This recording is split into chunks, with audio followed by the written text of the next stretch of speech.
और धामी जी ने सिक्सर मारा है। मुझे लगता है कि आज सभी प्राइवेट स्कूलों को भी इसको शीघ्र अतिशीघ्र लागू करना चाहिए। ये धार्मिक ग्रंथों को, सिर्फ एक ही मजहब के धार्मिक ग्रंथों को जब प्रमोट करते हैं, इससे हमें पता चलता है कि कहीं ना कहीं हिंदुस्तान का सेक्युलर निज़ाम और हिंदुस्तान का कॉन्स्टिट्यूशन खतरे में है। देखिए, चाहे हरीश रावत जी हो या कांग्रेस का कोई भी नेता हो, ये हमेशा हिंदू धर्म के विरोधी रहे। मैं स्पष्ट कहना चाहूँगा सनातन। लेकिन आप 8वीं क्लास के बच्चे को, जो बहुत ही मासूम है, जिसकी सोचने समझने की शक्ति उतनी परिपूर्ण अभी नहीं है, मजबूत नहीं है वो दिल से, उसको आप ये नरसंहार बढ़ाकर, सवाल सबसे बड़ा यही है, हासिल क्या करना चाहिए।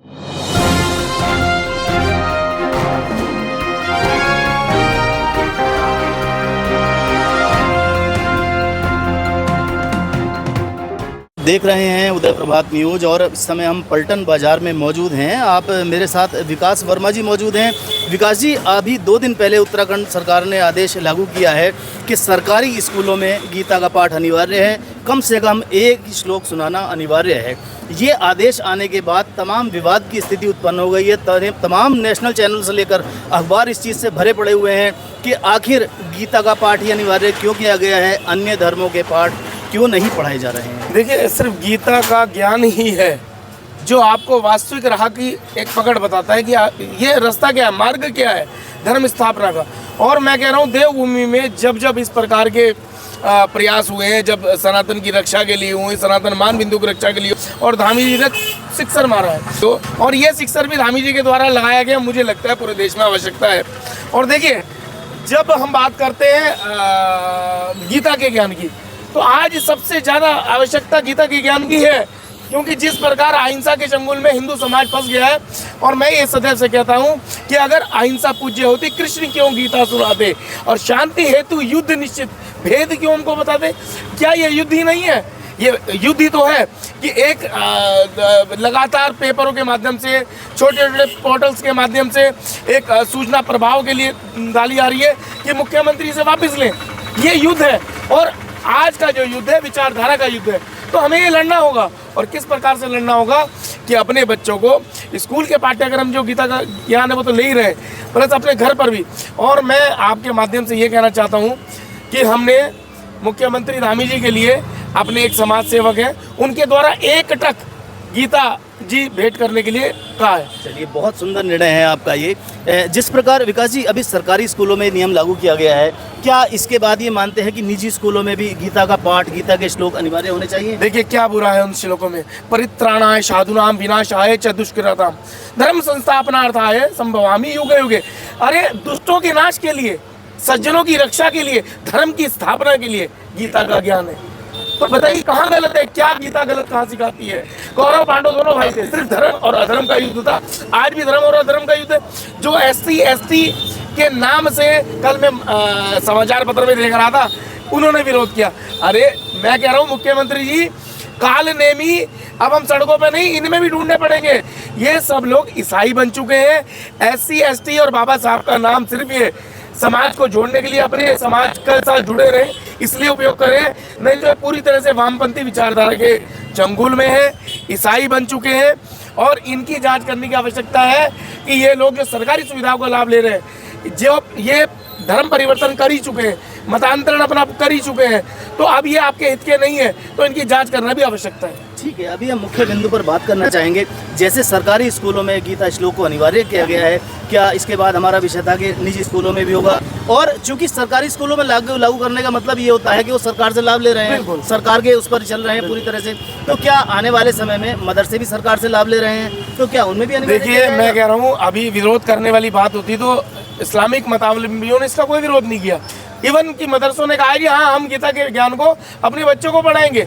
एक सही राह दिखाने वाला ज्ञान है, गीता का ज्ञान है। सनातन के जितने भी ग्रंथ हैं वो वास्तव में एक सकारात्मकता के साथ लिखे गए ग्रंथ हैं। वो आज के लिखे हुए ग्रंथ नहीं है, उस काल के लिखे गए हैं जब किसी प्रकार का इस तरह का वातावरण नहीं होता था।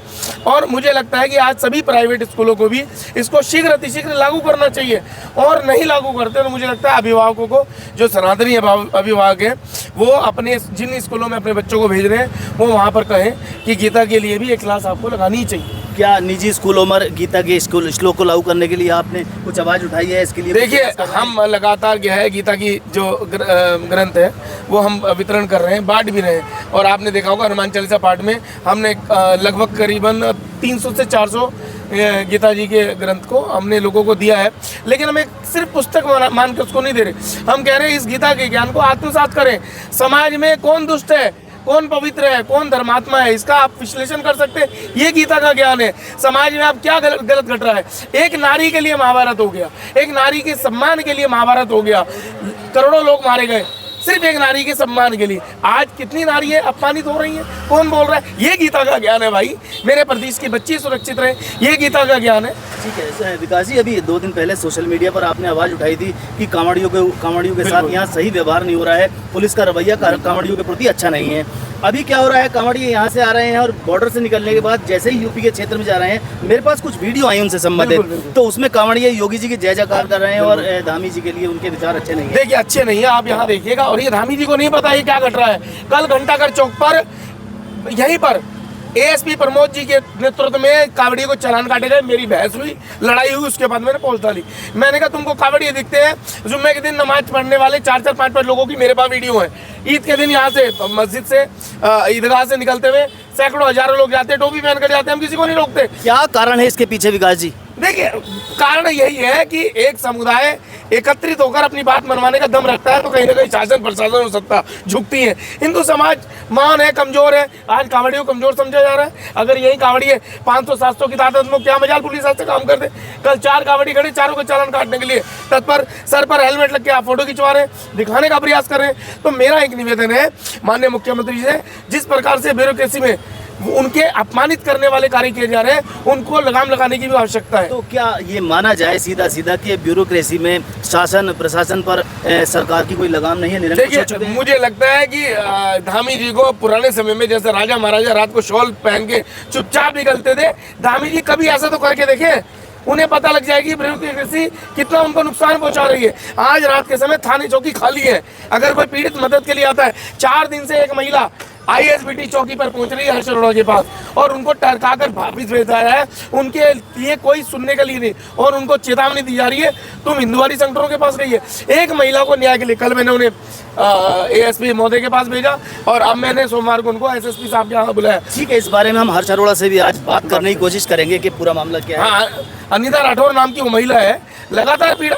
तो आप ये मानिए कोई एक मामला नहीं है, कई मामले ऐसे हैं। ये तो बजरंग दल मुखरता के साथ इसको उठाता है और किसी प्रकार का संकोच नहीं करता, इसलिए ये मामले सुलझ जाते हैं। तो क्या ये सीधा सीधा आपके कहने के अनुसार ये सीधा सीधा माना जाए कि AC में बैठकर मुख्यमंत्री खाली सोशल मीडिया पर अपने प्रचार के लिए ये सब बातें करते हैं? नहीं, या धरातल पर इन सब चीज़ों का कोई अस्तित्व है? देखिए, प्रदेश बड़ा है, नेतृत्व करने वाला जो व्यक्तित्व है मुझे लगता है बहुत सही है, सुलझा हुआ है।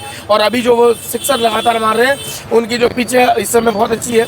लेकिन मुझे लगता है कि ब्यूरोक्रेसी में जिस प्रकार का गलत हो रहा है, कुछ घटनाएं घट रही हैं, वो कहीं ना कहीं उनके ऊपर उनकी छवि को दूषित करती हैं। तो उसे सुधारने के लिए भी उन्हें लगातार निरंतर अपने क्षेत्रों में अपने ऐसे लोगों को रखना पड़ेगा जो हितचिंतक है, जो उन्हें इस सब तक की जानकारी दे सके। अभी तक कई जानकारी उन तक पहुँचती नहीं, हो सकता है हमारे माध्यम से पहुँचे, क्योंकि हम अपनी सभी पोस्टें मुख्यमंत्री जी को टैग करते हैं। कल वाली पोस्ट भी मैंने कावड़ी के साथ जो अपमान और दुर्व्यवहार हो रहा था, वो पोस्ट भी मैंने मुख्यमंत्री को टैग करी। तो इस माध्यम से पहुंचती है, सोशल मीडिया के माध्यम से पहुंचती है। लेकिन मुझे लगता है कि एक बार उनको धरातल पर उतर कर थोड़ा इन चौकी थानों का निरीक्षण करके वास्तविकता जांचनी चाहिए। उस क्षेत्र में पढ़ने वाले लोगों के पास जानी चाहिए कि नशा इतनी बेलगाम बिक रहा था, अभी क्यों धीरे कम हो गया, क्यों पुलिस की सक्रियता हुई। तो कहीं ना कहीं समाज जाग रहा है, तो उन्हें ये बात को समझना होगा कि उन्हें समाज के साथ चलकर इस ब्यूरोक्रेसी को सुधारना होगा। तो गीता ज्ञान को सरकारी स्कूल में लागू करने के लिए आप सुन रहे थे विकास वर्मा जी के विचार, और मेरे साथ जितेंद्र राजौरी कैमरामैन। आप देख रहिए उदय प्रभात न्यूज़। अभी हम पहुंचे हैं पलटन बाज़ार में और हमारे साथ हैं नईम कुरैशी जी। नईम जी, अभी 2 दिन पहले उत्तराखंड सरकार ने सरकारी स्कूलों में गीता ज्ञान का फरमान जारी किया है। आप किस प्रकार से देख रहे हैं? हम काफ़ी लोगों से इस बारे में बात हुई, अलग अलग तरह की प्रक्रियाएं सामने आ रही हैं, नेशनल चैनल से लेकर नेशनल अखबारों से लेकर सब इस पर भरे पड़े हैं। आपका क्या कहना है इस बारे में, किस प्रकार देख रहे हैं आप? देखिए, हिंदुस्तान का जो सेक्युलर फैब्रिक है और कॉन्स्टिट्यूशन का जो सेक्युलर मिजाज है, इसे तोड़ने की और ख़त्म करने की कोशिश की जा रही है। अभी संघ की तरफ से ये बयान जारी हुआ था कि वर्ड सेक्युलर हटा देना चाहिए। और जब ये इस तरह से ये धार्मिक ग्रंथों को, सिर्फ एक ही मज़हब के धार्मिक ग्रंथों को जब प्रमोट करते हैं, इससे हमें पता चलता है कि कहीं ना कहीं हिंदुस्तान का सेक्युलर निज़ाम और हिंदुस्तान का कॉन्स्टिट्यूशन ख़तरे में है। तो अभी खतरे में आप इसको मान रहे हैं, किस तरह से खतरे में आता है? श्रीमद् भगवद गीता का ज्ञान व्यक्ति को कर्म करने की प्रेरणा देता है, तो ये किस तरह से खतरे में आता है? मुझे थोड़ा सा विस्तार से बताइए, जो दर्शकों को इस बारे में मालूम है। कुरान करीम भी सीधे रास्ते का फरमान दिखाता है, इहदिना सिरातल मुस्तकीम। हम यार 5 वक्त नमाज में पढ़ते हैं, अल्लाह तो हमें सीधे रास्ते पे दिख चला, उन लोगों का रास्ता जिन पे तूने इनाम किया। जब भगवत गीता कंपलसरी की जा रही है तो कुरान क्यों नहीं, गुरुबानी क्यों नहीं, बाइबल क्यों नहीं? हिंदुस्तान सारे मज़हबों का मुल्क है, एक मज़हब का मुल्क नहीं है। ये सियासत का भगवाकरण है, मुल्क का भगवाकरण है, और मुल्क का सेकुलर आदमी, सेकुलर सिटीज़न इसको कभी नहीं मानेगा। क्या इसको आप बिल्कुल एक पॉलिटिकल स्टंट मान रहे हैं? किस प्रकार देख रहे हैं? ये पॉलिटिकल स्टंट नहीं है, सरकार को फेलियर छुपाने का एक प्लॉय है, जिसको कहते हैं एक बहाना लाते हैं। जब सरकार आज 3 साल की सरकार पूरी हो चुकी है, रोज़गार पर काम नहीं किया है, शिक्षा पे काम नहीं किया है, स्वास्थ्य पे काम नहीं किया है, पहाड़ों का पलायन हो रहा है, पहाड़ छोड़ छोड़ के लोग जा रहे हैं, चमोली की ज़मीन दरक रही है, मंदिर से सोना गायब हो रहा है। जब इस तरह के करप्शन हाइट पे है, धामी सरकार के कलेक्टर, पोस्ट करे हुए कलेक्टर करप्शन में फंस रहे हैं और उनको सस्पेंड करके धामी सरकार तालियां बजवा रही है, तो इन सारी नाकामियों को छुपाने के लिए सरकार धर्म का चोला ओढ़ लेती है। हिंदू को मुसलमान से लड़ाओ, मुसलमान को हिंदू से लड़ाओ, अपनी नाकामी छुपाओ और राज करो। आने वाले दिनों में जब सरकारी स्कूल में फरमान लागू हुआ है, तो निजी स्कूलों में भी होगा और मदरसों पर भी लागू हो सकता है। क्या मानना है आपका इस बारे में? देखिए, मदरसे माइनॉरिटी इंस्टीट्यूशन है और कॉन्स्टिट्यूशन का आर्टिकल 25 से लेकर आर्टिकल 29 क्लियरली डिफाइन करता है कि जो माइनॉरिटी के इंस्टीट्यूशन हैं उसमें अपना कोर्स पढ़ाएंगे, अपने हिसाब से उसकी बिल्डिंग बनाएंगे और उसको चलाएंगे। तो माइनॉरिटी के किसी भी इंस्टीट्यूशन पे इस तरह का कोई फरमान लागू नहीं हो सकता। अगर सरकार गुंडई से और फोर्स से, कोई ब्रूट फोर्स से ऐसा आदेश लागू करने की कोशिश करेगी तो हम उसका विरोध करेंगे, सड़क पे भी विरोध करेंगे, संसद तक विरोध करेंगे, माननीय न्यायालय का भी दरवाज़ा खटखटाएंगे। ठीक है, धन्यवाद। Thank you. नमस्कार, आप देख रहे हैं उदय प्रभात न्यूज़। मैं हूं आपके साथ विवेक वर्मा।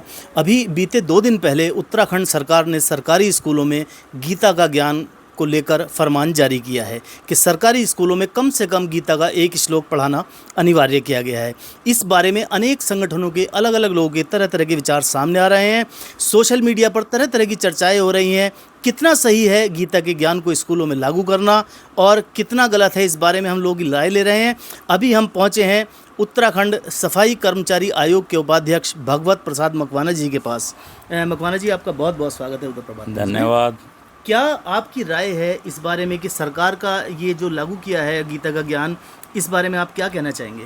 देखिए, मैं सरकार के इस निर्णय का स्वागत करता हूं। मैं बाल्यकाल से स्वयं भी गीता जी का पाठ करता हूं और गीता जी में जो जीवन का सार है, जो भगवान श्री कृष्ण ने संदेश दिए हैं, मैं समझता हूं कि वो हमेशा युगों युगों तक प्रेरक रहेंगे, मार्गदर्शन करेंगे। सनातन धर्म में गीता जी और रामायण, ये दोनों महाग्रंथों का बड़ा महत्व है और सरकार ने अगर इसको लागू किया तो हमारे बच्चे संस्कारवान होंगे। इसमें आपत्ति जैसा कोई विषय मुझको लगता नहीं। अगर उसके श्रीमद् भागवत गीता जी के श्लोकों को पढ़ा जाएगा, बच्चों को, नई पीढ़ी को ज्ञान होगा, हमारी जो पुरातन संस्कृति है, सनातन संस्कृति है, तो ये अच्छा कदम है। मैं तो स्वागत करूँगा सरकार का एक कदम। जी, इस सरकार के इस कदम को लेकर अभी 2 दिन पहले ही हरीश रावत जी ने रामनगर में एक बयान जारी किया है। उन्होंने इस कदम को तो सही ठहराया है, लेकिन इसके पीछे के जो कारण हैं, सरकार की मंशा, उन पर सवाल उठाया है। देखिए, चाहे हरीश रावत जी हो या कांग्रेस का कोई भी नेता हो, ये हमेशा हिंदू धर्म के विरोधी रहे। मैं स्पष्ट कहना चाहूँगा, सनातन के विरुद्ध बयान देते हैं जब भी सनातन से संबंधित कोई निर्णय लिए जाते हैं, और तुष्टीकरण की ये नीति, मुस्लिमों को खुश करने के लिए ये बेबाक उनकी पैरोकारी करते हैं। तो ऐसा नहीं होना चाहिए। भारत का जो संविधान है वो धर्मनिरपेक्ष है। मैं किसी धर्म को ना आलोचना कर रहा हूँ, लेकिन जो हमारी भारत की संस्कृति है, 80% लोग यहाँ हिंदू धर्म के लोग हैं, 100 करोड़ से अधिक लोग हैं, उनकी आस्था है हिंदू धर्म में। और अन्य विदेशों तक में लोग जो हमारे प्रवासी भारतीय रह रहे हैं, वह भी जो है सनातन के प्रति अपनी पूर्ण आस्था और विश्वास रखते हैं। भगवान वाल्मीकि जी ने रामायण के माध्यम से श्री राम का जो चरित्र उजागर किया, मर्यादा पुरुषोत्तम, और जिस प्रकार से उन्होंने रामायण के माध्यम से संदेश दिया था, उसी प्रकार से श्री कृष्ण भगवान ने श्रीमद् भागवत गीता के माध्यम से जो हमारे जीवन का सार है, गीता में अगर आप पढ़ेंगे तो आपको स्वयं बहुत अच्छा लगेगा। तो मैं समझता हूँ हमारी जो नई पीढ़ी है उसको अध्यात्म से भी जुड़ने की आवश्यकता है, और ये एक सरकार का सराहनीय कदम है। हरीश रावत जी को इस तरह की बयानबाजी, वो बड़े वरिष्ठ नेता हैं, बचना चाहिए। वो तुष्टीकरण की नीति को छोड़कर थोड़ा सनातन के प्रति भी थोड़ा संवेदनशील रहें। मकवाना जी, सरकार की क्या मंशा है गीता को लागू करने के लिए, गीता ज्ञान का, और क्या इससे परिवर्तन आएगा? देखिए, परिवर्तन निश्चित तौर पर आएगा। जो श्री कृष्ण भगवान ने जो उपदेश दिए हैं अर्जुन को श्रीमद् भागवत गीता में, वो हमारे जीवन में रोज़ाना घटित होने वाली घटनाओं से संबंधित हैं। शासन प्रशासन को चलाने के लिए प्रासंगिक हैं। राजधर्म को किस प्रकार से अपनाना चाहिए, धर्म के साथ रहना चाहिए, अधर्म का विरोध करना चाहिए, चाहे अपने भी लोग हों। गीता जी में तो धर्म की पताका फैलाने का काम किया ना, तो अर्जुन जी को वो प्रेरित भी यही करते हैं कि भाई अधर्मियों के साथ मत रहो। जब वो विचलित हो जाते हैं अपने परिवार के लोगों को कि मैं तो इनको मारना नहीं चाहता, इनको मार के मैं कोई सुख भोगना नहीं चाहता हूँ, तो तब श्री कृष्ण जी उनको समझाते हैं कि आप धर्म के मार्ग पर चलो, ये आपको एक सुअवसर मिला है। तो जो भी व्यक्ति राजधर्म में हैं उनको अपने राजधर्म का हमेशा पालन करना चाहिए। उसमें भाई भतीजावाद, जातिवाद, क्षेत्रवाद, धर्मवाद, ये सब नहीं होना चाहिए। जो एक शासक होता है उसको सभी के साथ न्याय करना चाहिए, सभी के विकास की चिंता करनी चाहिए, सभी धर्मों का पालन करने की हमारा संविधान आज़ादी देता है। तो अगर सरकार ने एक कदम उठाया तो हरीश रावत जी क्यों परेशान हो रहे? कांग्रेस के लोगों का तो हमेशा से चरित्र रहा है, वो सनातन के विरोधी अनर्गल बयानबाजी देते हैं। इन्होंने तो सुप्रीम कोर्ट में राम सेतु के मामले में एफिडेविट दिया था, रामायण एक काल्पनिक ग्रंथ है। तो मैं इनके बारे में क्या टिप्पणी करूं? तो पूरी तरह से मकवाना जी, ये जो हैं सुप्रीम कोर्ट में जब वो देते हैं, अरे युगों युगों से, जब तो सुप्रीम कोर्ट बना भी नहीं था भाई, जब से रामायण का विमोचन हो रहा देश और दुनिया में, तो आप जो है सुप्रीम कोर्ट में गलत एफिडेविट देते हो। इनकी कोई बात मानी भी नहीं सुप्रीम कोर्ट ने, और राम सेतु के पक्ष में ही निर्णय हुआ कि ये वास्तव में उसी काल का बना हुआ है। ठीक है। तो इसी प्रकार से आस्थाओं पर अब कांवड़ चल रही है, कांवड़ में भी नए नए विषय उठाते रहते हैं। अगर सरकार ये जानना चाह रही है कि भाई एक धार्मिक यात्रा हो रही है, सभी दुकानदार जो हैं अपनी दुकान पर बिना जाति धर्म छुपाए अपना नाम लिख दें, तो क्या आपत्ति है उसमें? मकवाना जी, आप इसको धामी सरकार का सकारात्मक कदम मानते हैं जी। तो क्या इसको ये माना जाए कि निजी स्कूलों में क्यों नहीं लागू किया गया ये फरमान? नहीं, निजी स्कूलों में सारे सरकारी आदेश नहीं मानने होते, तो उनका अपना मैनेजमेंट होता है। लेकिन मैं तो आग्रह करूंगा कि जो निजी स्कूल प्रबंधन है वह भी इस प्रकार के उछलाएं। बाल्यकाल से हम लोग पढ़ते आ रहे हैं अपने महापुरुषों के बारे में, अपने धर्म के प्रति हमको नैतिकता का पाठ जो है शिक्षा के माध्यम से तो मिलता है। अध्यात्म का मार्ग जो है शिक्षा से ही तो होकर गुजरता है। अगर हमारी युवा पीढ़ी जो है अध्यात्म से जुड़ेगी, नैतिक शिक्षा से जुड़ेगी, अपना जो उनका नैतिक धर्म होता है, जो हमारी संस्कृति है, उसका ज्ञान भी उनको होना चाहिए। आखिर उन्हें भी तो पता लगना चाहिए कि गीता जी में श्री कृष्ण जी ने कौन से ऐसे उपदेश दिए अर्जुन जी को जो उन्होंने अधर्म के खिलाफ धर्म की पताका फहराई, विजय प्राप्त की। बिल्कुल ठीक है। और निजी स्कूलों में भी प्रार्थना सभा के समय कई जगह प्रार्थना की जाती है और कई श्लोक और मंत्रों का भी उच्चारण किया जाता है, तो गीता ज्ञान पर ही क्यों आपत्ति की जा रही है? ये सीधे तुष्टीकरण को दर्शाता है। सनातन विरोधी लोगों की ऐसी मानसिकता हो चुकी है देश में, और जनता ऐसे लोगों को भली भांति समझ भी रही है।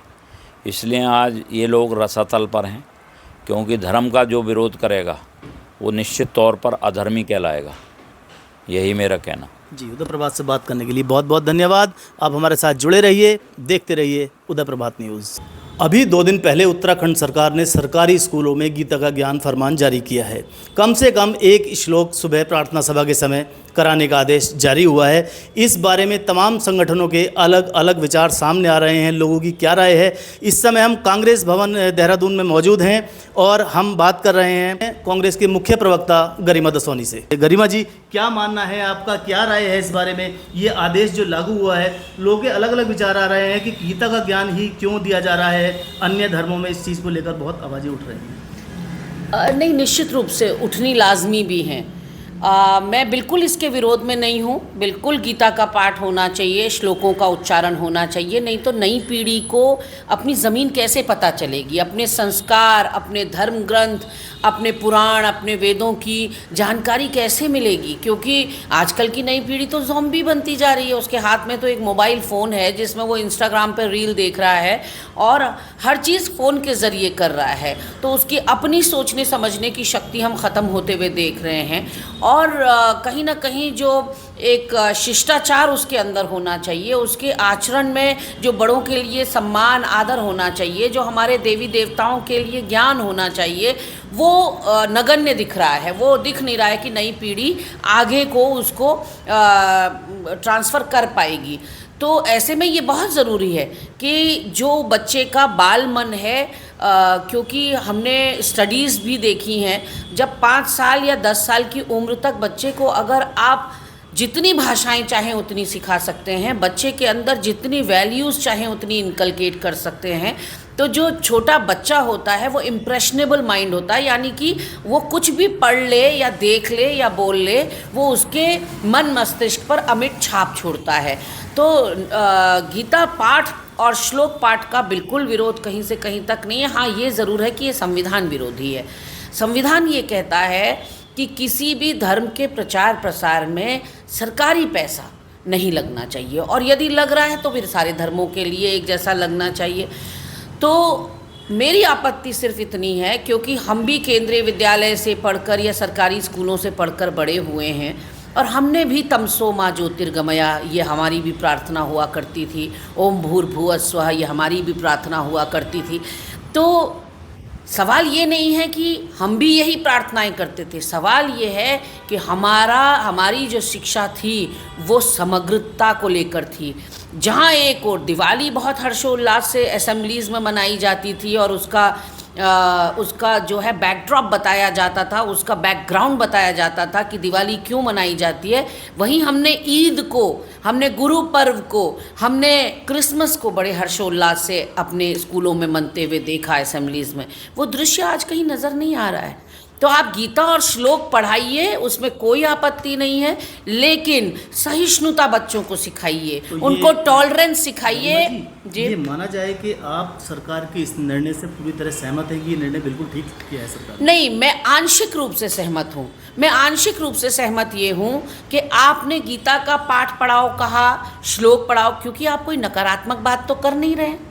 आप अपने श्लोकों के प्रचार प्रसार की या बच्चों में वैल्यूज़ इनकलकेट करने की बात कर रहे हैं। तो केवल विरोध के लिए विरोध तो किया नहीं जा सकता है कि हम विपक्षी दल हैं तो हम हर बात का ही विरोध करें।